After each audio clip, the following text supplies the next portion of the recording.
雑誌撮影と称して住宅街のハウススタジオに呼び出した。そして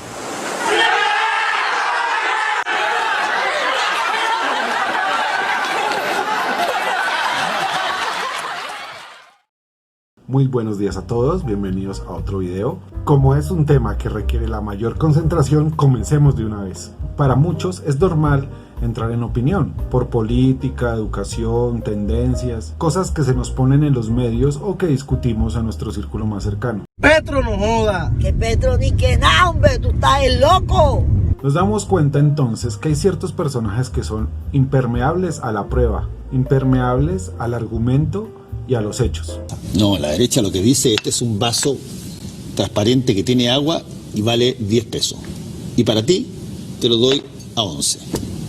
Sí, pero la izquierda te dice te lo regalo. ¿Quién lo pagó? ¿Y? Convirtiendo lo que normalmente podría ser una discusión racional en una pelea de calificaciones morales y sentimentalismos. Y más aterrador se pone cuando nos damos cuenta que este individuo dice representar las intenciones de un colectivo, intereses que según él son los más adecuados para toda la sociedad, aunque no haya un consenso, muchas veces totalitaristas o represivos, lo que llamaríamos hoy políticamente correctos. Y yo digo que los antisistema son los que prostituyen las instituciones, poniéndolas a jugar en favor de los privilegiados. Apoyados por los medios de comunicación que ven en ellos una rentable, económica y popular forma de garantizar la pauta. Por el morbo y la polémica. Para que nos den lo que nos pertenece pacíficamente. ¿Qué se ha logrado marchando pacíficamente?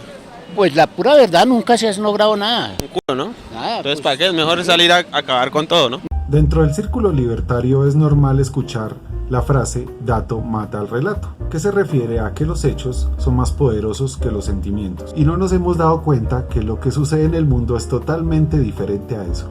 ¿Estaremos mal? Vaya, qué gracioso. ¡Pero estás mal! Lo intuíamos en Argentina, lo supimos en Chile y lo confirmamos en Estados Unidos. Lamentablemente no. El dato no mata el relato. Viven con ingresos por debajo de la pobreza. Es un desastre económico, político y social. ¿A quién le va a echar la culpa al gobierno ahora? A la pandemia. ¿Se está castigando el pensamiento crítico? Sí, se está haciendo. Y es un efecto de la modernidad, o mejor dicho, de la posmodernidad. El terreno preferido por la izquierda y el populismo. Y precisamente por eso, para comprender adecuadamente el nuevo entorno que nos rodea y desarrollar así una nueva y adecuada estrategia, hoy trataremos el hombre de masas versus el individuo desde una visión política y psicológica. Es un conflicto antiguo, tiene otro nombre, lo individual contra lo colectivo. Para entender la sociedad debemos entender su mínima parte, en este caso el individuo. El individuo se define como el que es en sí mismo, la unión de lo físico y lo psicológico en un ser indivisible.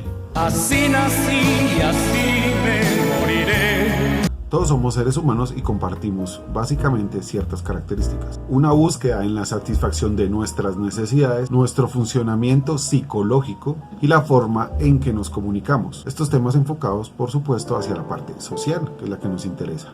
Y para eso está el lenguaje inclusivo, para que ahora sí podamos ser todes nombrades. En 1943, el doctor en psicología Abraham Maslow logró sintetizar las motivaciones humanas en la famosa pirámide Maslow, cuyo nombre real es la pirámide de jerarquías de necesidades humanas. Esta teoría plantea que los seres humanos somos motivados por una serie de necesidades. Cuando suplimos un rango de necesidades, construimos el siguiente. Tenemos así que las necesidades fisiológicas están en la base, como respirar, alimentarse, descansar, el sexo y la homeostasis. Sigue la seguridad. Se refiere a la seguridad física, el empleo, los recursos, la moral, la familia, la salud, cosas que nos mantienen estables. Después siguen las sociales, que son la amistad, el afecto, la intimidad, la educación. Continúa la estima, que se refiere al éxito, al reconocimiento, el respeto, asuntos más del ego. Y por último, el reconocimiento en la trascendencia, cómo afectamos a las generaciones y a la historia con nuestro legado. Observando esta estructura podemos concluir rápidamente que ascender en ella requiere de inversión de tiempo y esfuerzo. Sí, mi madre me dijo que habría días como este. Dejando las motivaciones básicas para necesidades de corto plazo o inmediatas y las más intelectuales y espirituales para mediano y largo plazo. Ahora traigamos esto a la psicología social. Si vemos hacia la derecha, hay una zona que dice masa manipulable y otra zona que dice masa crítica. La masa manipulable siempre ascenderá en la pirámide por un sentido aspiracional, que será motivado por la masa crítica o la masa de pensamiento. Es por esto que generalmente los encargados de motivar a la sociedad hacia sus objetivos son personas que están en la masa crítica. Artistas, intelectuales, premios Nobel, hasta políticos. Entender esto nos indicará hacia dónde se mueve un colectivo o la sociedad.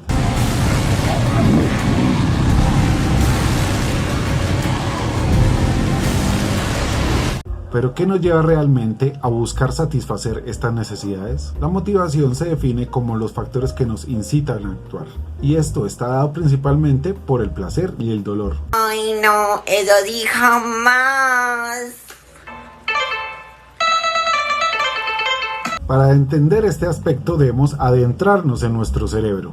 El cerebro humano o cerebro triuno está compuesto por 3 capas, cada una con una prevalencia evolutiva que nos llevará a entender su función. El primer cerebro, el más primitivo, es el cerebro reptiliano, encargado del instinto de sobrevivir, reaccionar y los procesos autónomos. Este cerebro reptiliano tiene alrededor de 500 millones de años. Debe su nombre a la relación de similitud que tienen con el cerebro de los reptiles.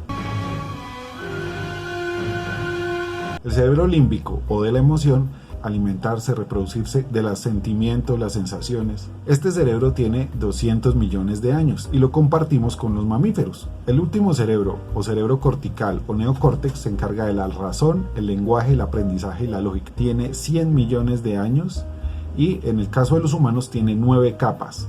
Está compuesto por materia gris. Otros animales tienen neocórtex pero en menores capas. Como ya lo habíamos anotado antes, el tiempo y el esfuerzo es clave en el uso del cerebro. Las motivaciones que tienden a la agresividad más prontamente son las derivadas del cerebro reptiliano. Son automáticas, violentas, viscerales, primitivas. Ven y enséñame los caminos que me dijiste una vez.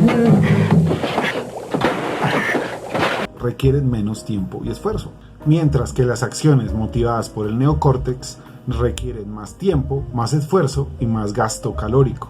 Efectivamente, pensar cuesta y cansa. Opción B, papá de los helados. Papá de los helados, seguro, Juan.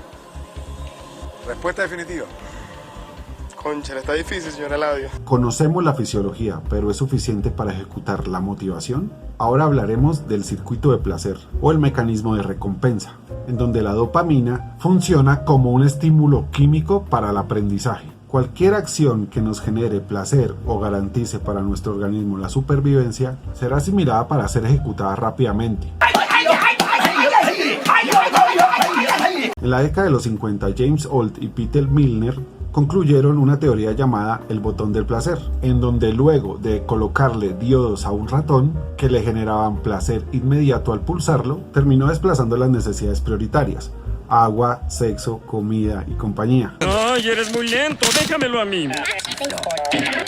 Y la adicción al placer es usada actualmente por medios de comunicación, entidades, políticos y como herramienta de marketing. Pues al crear una necesidad y sobreestimular su satisfacción, no solo crea individuos facilistas, sino concentrados en la recepción inmediata de recompensa y con altos niveles de frustración ante la resolución de problemas. Yo no sé qué pasa con esta mierda que se descontrola y se va al internet, marica. Es allí donde el tiempo y el esfuerzo nos es útil para entender el fenómeno del colectivismo, como el socialismo o el progresismo. Pues si le planteamos a un individuo demasiados pasos para satisfacer una necesidad, su cerebro, ya acostumbrado al placer inmediato, va a preferir la vía más rápida y la de menor esfuerzo. Lo vemos actualmente en el marketing. Para hacer un jugo de naranja necesita las naranjas, un vaso, azúcar tal vez y un exprimidor. Luego de todo el proceso y el trabajo, usted podría tener un vaso de jugo de naranja 100% natural. ¡Ya cómete la maldita naranja! Las empresas, para responder más rápidamente a esta necesidad, crean un sobre saborizado, cual solo tiene que agregarle agua. Si alguna reacción disonante surge en el camino, por ejemplo con la relación de vitaminas, igual lo comprará por facilismo. La misma actitud que impide que muchos conecten con las ideas económicas del capitalismo y prefieran soluciones sacadas del sombrero, como las da el socialismo. Y no culpen a las empresas, ellas solo satisfacen lo que quieren sus clientes. La magia del chori y el glamour del flan se juntan en algo que te va a encantar. Y seguimos con el lenguaje, que es la forma que se relacionan los individuos en una sociedad. El lenguaje es la manera en que el cerebro convierte los objetos en ideas que se pueden proyectar en la realidad, y estas se convierten a su vez en pensamientos para el receptor. Una adecuada comunicación oral garantiza la velocidad y fiabilidad de la transmisión de esos pensamientos. Hands up, Venezuela, de inmediati. Y aunque es verdad que el cerebro no solamente se nutre para crear sus ideas, del lenguaje hablado es una de las principales formas de comunicación en la era digital, junto al lenguaje escrito. Cuando obstruimos o ralentizamos la transmisión de las ideas con un lenguaje inadecuado, estamos causando una pérdida o un deterioro de la transmisión de ese conocimiento de individuo a individuo. Bueno, sí, el campeonato inició ayer. Un ejemplo claro de esa intromisión impositiva es el lenguaje inclusivo. Una modificación arbitraria con supuestos objetivos humanistas, lo único que ha logrado es entorpecer la comunicación en una sociedad. Dando un comunicado de que nosotros no estamos abiertos o abiertes al diálogo. Y no me refiero al sentido puritano de la destrucción de nuestro idioma, pues también es conocido que cualquier lengua hablada o escrita sufre modificaciones a medida que pasa el tiempo, por la entrada de modismos, nuevas tecnologías, nuevas actitudes, nuevos objetos que deben ser descritos. Pero dime, ¿por qué me llamaste Automan? Significa que eres el primer hombre verdaderamente automático del mundo. Pero estos cambios se hacen gradualmente, en consenso con una sociedad que quiere recibirlos. Los dialectos son un ejemplo de eso. Cuando no hay un concepto claro de lo que se pretende describir, es muy difícil entender la idea. El receptor termina omitiendo parte del mensaje o tergiversando su sentido original. ¿No han visto por aquí a Satanás? No, yo no. ¿Y tú, chavo? Otro ejemplo de la intromisión absurda e impositiva de nuevas tendencias es la corrección política. Digamos que estamos hasta las pelotas de la corrección política. Vemos que detrás de ese buenismo hay por una parte crueldad, por otra parte idiocia y por otra parte, pues eso, el viejo autoritarismo.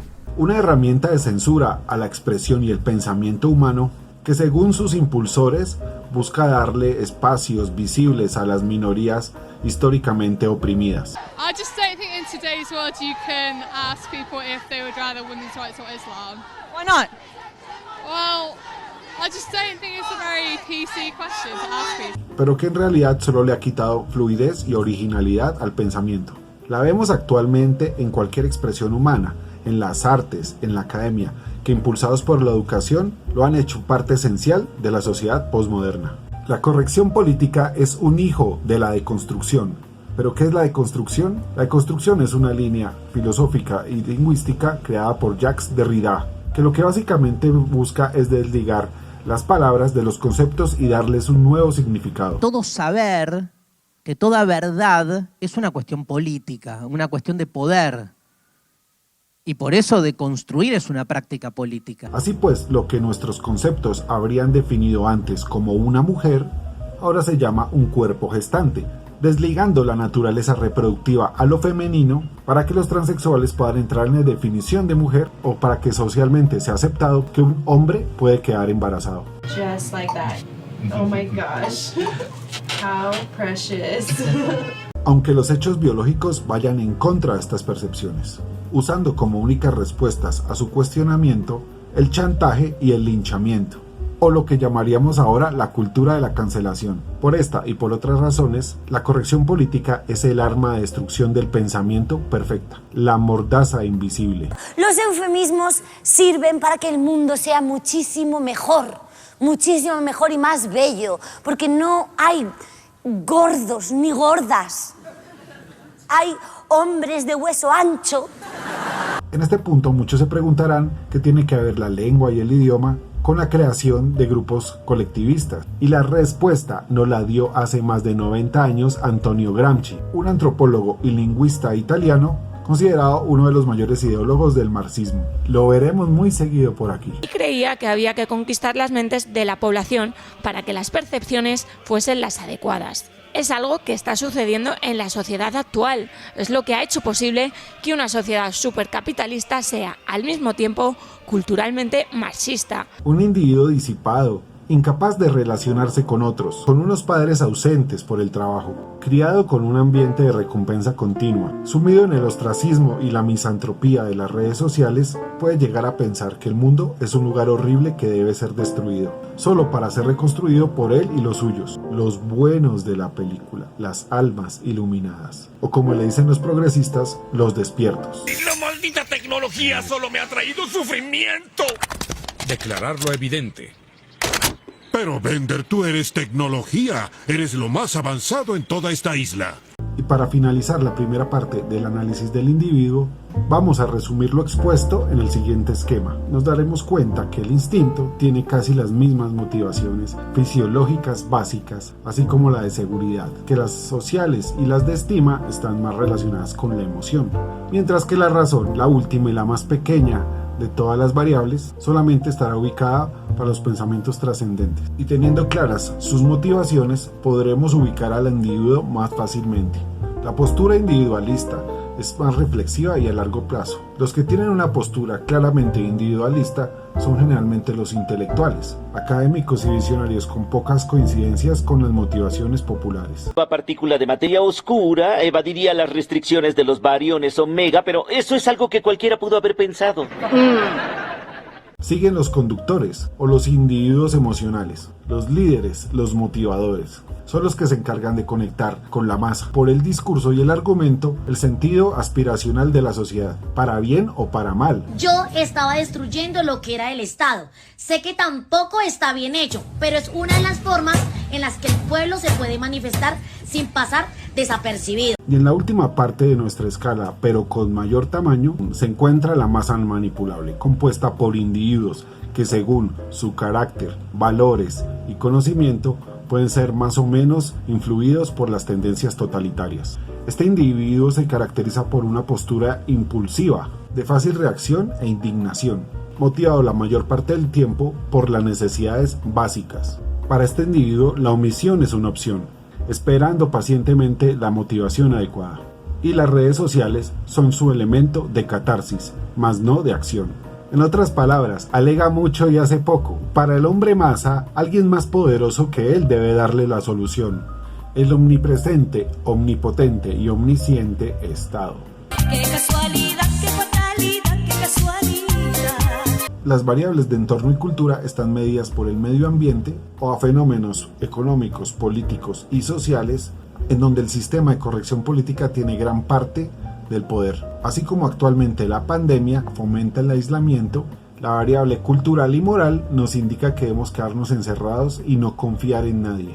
Son un impulsor aleatorio. Cerca del 50% de los cultivadores en la zona rural de Bogotá están quebrados por las heladas. Y ya que comprendemos estas premisas, al convertirlos en ciudadanos debemos darles responsabilidad. Es momento de presentar a nuestros actores sociales, las 4 personalidades funcionales de una sociedad. La masa crítica estará representada por los intelectuales, cuya responsabilidad es individual. Es muy conocido que los intelectuales se encargan de vivir en las ideas, dedicándose a analizarlas constantemente, pero muy pocas veces se comprometen con ellas. Prefieren difundirlas para hacer que otros, más apasionados, se encarguen de hacerla realidad. Por eso, la responsabilidad del intelectual con lo que haga sus seguidores es casi nula. O bien porque su interés no está en el plano militante, o porque sencillamente están muertos. No, eso lo que... Responda la pregunta, presidente Washington. Un ejemplo es Marx, Mises, Kant, etc. Siguen los conductores, cuya responsabilidad es limitada. Son personas que llevadas por las ideas buscan su difusión y su aplicación. Algunos conductores pueden ser de alguna manera ideólogos, pero generalmente se concentran en aplicar las ideas de otros. Al ser más apasionados, tienden a ser fanáticos y dogmáticos. Y en caso de que estas ideas no lleguen a los objetivos que ellos quieren, pueden perfectamente dirigir la responsabilidad parcialmente al intelectual o a una mala aplicación o comprensión de sus seguidores, como en el comunismo y todas sus fracasadas variantes. Aquí lo que hay es un lumpen populismo militarista clientelar. Eso no tiene nada que ver con el socialismo, ni con la revolución, ni con ningún cambio. Sigue la masa, el colectivo, formado por dos clases de individuos. El hombre masa, el hombre seguidor, cuya motivación beligerante, militante e impulsiva es nula en responsabilidad, pues trabaja en grupos y difiere la responsabilidad a su misión. Los términos colectivistas más frecuentes son el pueblo, la madre naturaleza, los pobres, las minorías. Porque hace apología de considerar al que no piensa igual que no es parte del pueblo. En donde, aunque usted no pertenezca a ninguno de ellos, puede evadir toda su responsabilidad por lo que haga, a menos que sea individualizado por la fuerza y la ley. De ahí deriva el término de extraer al individuo de la masa para que tome responsabilidad individual. El otro componente de la masa manipulable es nuestro individuo escéptico, personas que por diferentes motivaciones, objetivos u ocupaciones no han sido seducidas por la masa y el colectivo. El escéptico es omisor o sencillamente opone una resistencia individual, que es anulada fácilmente por un colectivo organizado. Celia, ¿usted qué hace ahí tirado en la carretera? Esta identificación de nuestros actores sociales serán útiles para todos los temas que desarrollaremos de aquí en adelante. Los tomaremos como un estándar iconográfico. Ahora seguiremos con la psicología social y los parámetros comportamentales de un grupo. ¿Por qué corre? ¿Lo está haciendo por la paz mundial? ¿Por la gente sin hogar? ¿Lo hace por los derechos de la mujer? ¿Por el medio ambiente? ¿Por los animales? En este pequeño análisis sobre psicología social, vamos a tener en cuenta las 4 principales variables que determinan el comportamiento de un colectivo o de cualquier grupo de personas. Su relación con la autoridad, que está directamente ligada con la responsabilidad. La conformidad o la capacidad que tiene un individuo a ser moldeable y adaptarse a las opiniones de otros. La aceptación, que es una manera en que el individuo recibe el afecto del grupo para ser incluido. Y una variable que también es interesante, que es su tendencia a la diversión.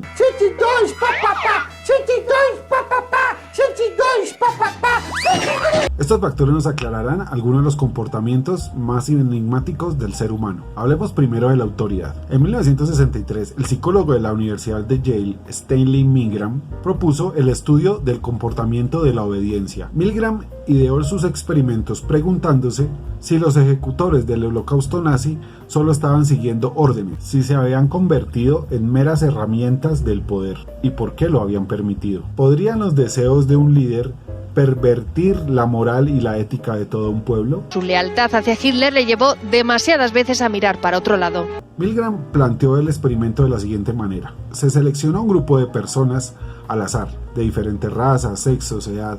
¡Que viva la mezcla racial! ¡Que viva la mezcla racial! A los cuales el investigador designó ciertos supervisores, sumando actores a la convocatoria. Se crearon entonces grupos de 3 personas. A cada grupo de estudio se le dio un papel. Al delegado de Milgram se le llamó maestro observador. Al ejecutor de las órdenes se le llamó maestro. Al cómplice del investigador se le llamaba estudiante. La excusa que se planteó para hacer creíble la investigación fue la relación entre castigo y aprendizaje. El experimento consistía en que el maestro, o sea, el voluntario, tenía que aplicar una carga eléctrica ascendente hasta llegar a los 450 voltios, que se suponía era mortal. El estudiante, que era el actor, fingía errores en las respuestas, por ello recibía una descarga. The next word is bicycle. The options tire, race, helmet, shorts. That's incorrect, so there'll be 120 volts. Cuando el maestro se negaba a impartir el castigo, el maestro observador no trataba de convencerlo, solamente le decía que su labor debía continuar. I can't do this, honestly. Can we stop this experiment? Because I can't do this. If you don't continue, we'll have to discontinue the experiment. Los resultados de sus investigaciones fueron publicados en el año 1974 bajo el título Los peligros de la obediencia, concluyendo que más del 65% de las personas eran capaces de matar a otra solo por la simple orden de un tipo con bata. Y aquí esa es la parte donde me vuelvo sarcástico y finjo que me sorprendiste. La responsabilidad se diluye cuando puede ser dirigida hacia otras personas. A partir de allí, este experimento ha sido realizado varias veces, dando las mismas conclusiones, que la mayoría de nosotros podemos ser potenciales asesinos si logramos diluir nuestra responsabilidad, redirigiéndola hacia un ente superior, un colectivo o un organismo internacional que todo lo sabe. ¿Qué pasa con la cuarentena? ¿Sí o no? La OMS, bueno, primero dice una cosa, después dice otra, no es la primera vez, ¿no, Inés? Por eso es que la censura y eliminar la crítica hacia un pensamiento dogmático es un paso más hacia el genocidio. Pero ¿por qué el individuo no se revela ante el consenso general si sabe que hay un error? En 1951, Solomon Asch, un psicólogo de la Universidad de Columbia, seleccionó un grupo de estudiantes para hacer una supuesta prueba de visión. En el grupo de estudiantes había uno que era real, el resto eran actores. Se les dio a comparar dos tarjetas, una con 3 líneas de diferente longitud y otra con una línea que coincidía con alguna de las 3 de la otra tarjeta. Al principio los actores coincidían con la visión del sujeto de experimentación, pero mientras avanzaban en el experimento, los actores empezaron a errar las respuestas a propósito, haciendo que el sujeto dudara de su propia percepción. In this case, the subject knows he is right, but goes along to avoid the discomfort of disagreeing with the group. Here, the distortion is at the level of his response. El experimento se realizó 123 veces y se concluyó que el 36% de los sujetos de experimentación terminaban aceptando la percepción de otros, la opinión de otros. A este experimento se le conoció como el índice de conformidad de Asch. Esto explicaría por qué algunos colectivos parecen ciegos ante los hechos, ante la evidencia, solo siguiendo la opinión que según ellos es la correcta.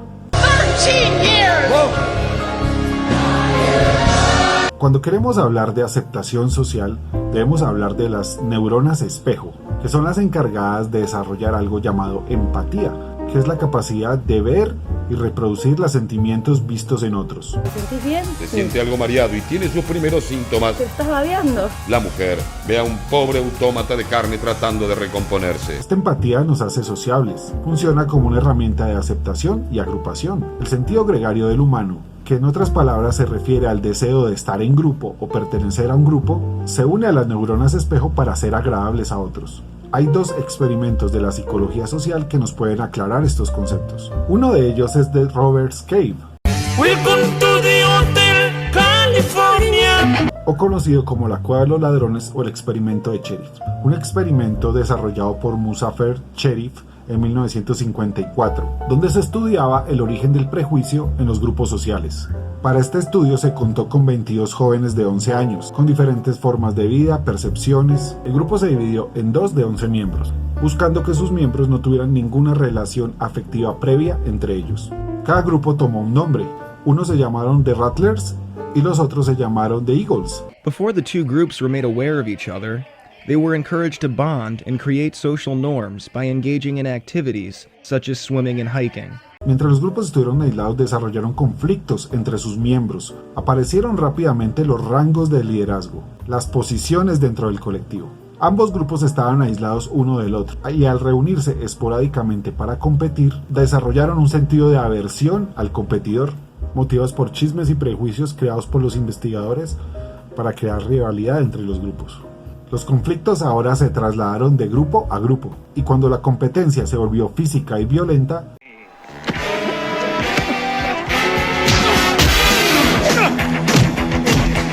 el Dr. Cherif decidió crear un enemigo en común, y como por arte de magia, los conflictos tanto internos como entre colectivos cesaron. Los grupos, al enfrentarse a un enemigo en común que ofrece una amenaza inminente, tienden a olvidar sus diferencias y trabajar en equipo. Normal boys became their own cultures and showed that conflict for limited resources can lead to prejudiced attitudes and discriminatory behaviors. El experimento de Cherif comprobó la tendencia al conflicto en el ser humano. Las conclusiones de este estudio se han utilizado en varios procesos de paz a nivel mundial. Una extensión de esta experiencia fue realizada en 1968 por la profesora Jane Elliott bajo el título de Ojos marrones y ojos azules, en donde se crearon prejuicios alrededor de los ojos en un grupo de niños de una escuela primaria. Al elevar las características de un grupo a inteligencia, limpieza y buenos modales, empezó a crear prejuicios sobre otro, y al final ambos grupos cayeron en la violencia y la segregación. I watched what had been marvelous, cooperative, wonderful, thoughtful children turn into nasty, vicious, discriminating little third graders in a space of 15 minutes. El concepto de enemigo en común es usado tácitamente por la izquierda actualmente. Podemos ver cómo varios grupos que parecen no tener coincidencias entre sí terminan unidos contra un enemigo imaginario y poderoso, bajo una amenaza inminente que han creado. Es por esto que feministas, ecologistas, veganos, grupos terroristas terminan apoyando la institución del socialismo contra un monstruo imaginario que va a destruir el planeta y a todos los seres vivos y los tocadores de quena. La ecología y el feminismo han coincidido en que el sistema capitalista necesita de explotar tanto a las mujeres como a la naturaleza gratuitamente. El famosísimo heteropatriarcal normativo capitalista, un ser imaginario representado en sus enemigos: el empresario, el hombre blanco heterosexual, el burgués o el carnívoro, o para ponerlo más fácil, cualquiera que no coincida con su pensamiento de izquierda. Pero ¿por qué me pones en esa situación si ya sabes qué es? No sé, la gente no sabe, sé la lo gente que te sigue a vos ya sabe. Nadie sabe lo que es el neoliberalismo. Sos un facho. Y aunque hay un sinnúmero más de conceptos de psicología social que pueden ser aplicados a los actuales tiempos, estos son los más importantes. El hombre es esclavo de sus motivaciones y necesidades. Sus elementos de regulación social son la aprobación, la conformidad, la aceptación y el mecanismo de recompensa, las principales variables de cualquier grupo y por tanto de la sociedad. En un próximo video veremos a fondo la teoría de manipulación de masas. Si quieren volar nomás que me digan. Eso, papi. Carajo. Cómo estos conceptos de psicología social influyen en la política y en los entornos humanos, o en ejercer poder y control sobre los individuos, pues la mente humana es la base para entender la expresión humana. Mi invitación a los libertarios es analizar a su contendor desde la motivación, usando la empatía y la argumentación como una forma de convencer al que escucha, no al fanático. Nadie puede convertir a un fanático. Espero haberlo demostrado en este video. No es una batalla entre nosotros, es una batalla mundial contra el totalitarismo. Cuando sienta que va a caer en una emboscada en donde la izquierda tiene el terreno, no necesita entablar una lucha, más bien mantener un silencio. La izquierda moderna vive de la difusión. Eliminarla es eliminarlos. Si un debate no tiene altura, es mejor no tenerlo. Recuerde, es de sabios saber escoger sus batallas. La nueva directora del Instituto de la Mujer aboga por la penetración anal de los hombres por parte de las mujeres para lograr la igualdad. Bueno, me despido, espero que les haya gustado el video. Si quieren colaborar con el desarrollo de este contenido, en la descripción está mi cuenta PayPal. También estarán algunos vínculos de las fuentes que ayudaron a construir este video. No olviden suscribirse, compartir, darle like y seguirme en las redes sociales. Bueno, y no siendo más, hasta pronto. Me parece a mí que nosotros vivimos hoy día también en un mundo de una dictadura políticamente correcta, que es casi un fascismo políticamente correcto, donde si tú dices algo que sea verdad, que no se acomoda a las modas que han implantado ciertos intelectuales, eres totalmente condenado y execrado, a pesar de que toda la evidencia científica te avale. Por ejemplo... Nota aclaratoria. El modelo de cerebro triuno fue propuesto por Paul MacLean en 1960, buscando explicar la evolución del cerebro y las diferentes funciones. Y aunque esta teoría tiene algunos detractores, tampoco existe actualmente una opción o una hipótesis que debata su veracidad, por lo que actualmente sigue vigente en las escuelas de psicología.